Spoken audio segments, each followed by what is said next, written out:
Hello, my name is Rainer Hanekamp and this is Engine News with the latest updates from the Angular community. The release of Angular 22 comes closer and we are getting more and more information about the upcoming changes.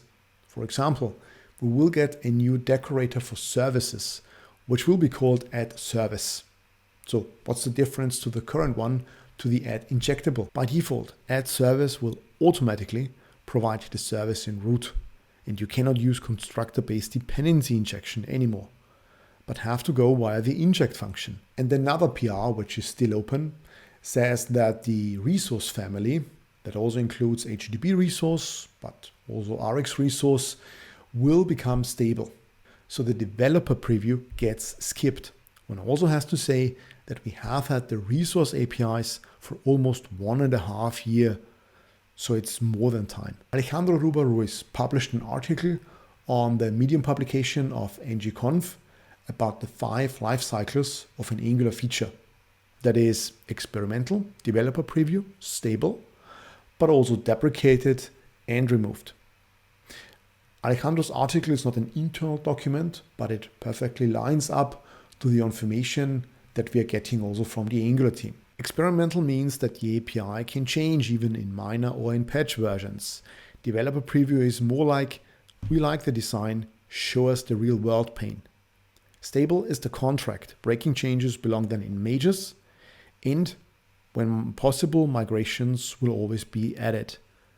Deprecations give you the familiar 2 version runaway, which is 1 year, and removed is removed. Alejandro also mentioned tooling outside of the official documentation, like Can I Use an Angular feature by Sharon Grino. Native Federation is next to Module Federation, one of the most used libraries in Angular when it comes to micro frontends.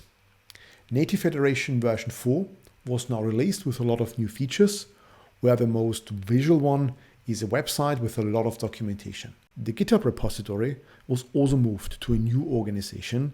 The code is now split into multiple repositories, and an orchestrator that manages the micro frontends takes or will take over the old runtime.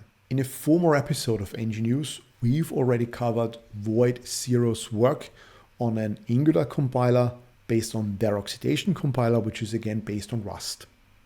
Now they have published an article with official numbers, and they also explained a little bit about their development workflow, which was heavily AI based. They describe on the order of 2 months of work, mainly with Claude Code and Codex under the steering of experienced engineers, and not something like the model wrote the compiler overnight, but agents doing large-scale porting and review work once the architecture and guardrails were in place.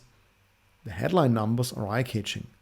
They report in order of 6 times faster compile time compared to AS build and 20 times compared to Webpack.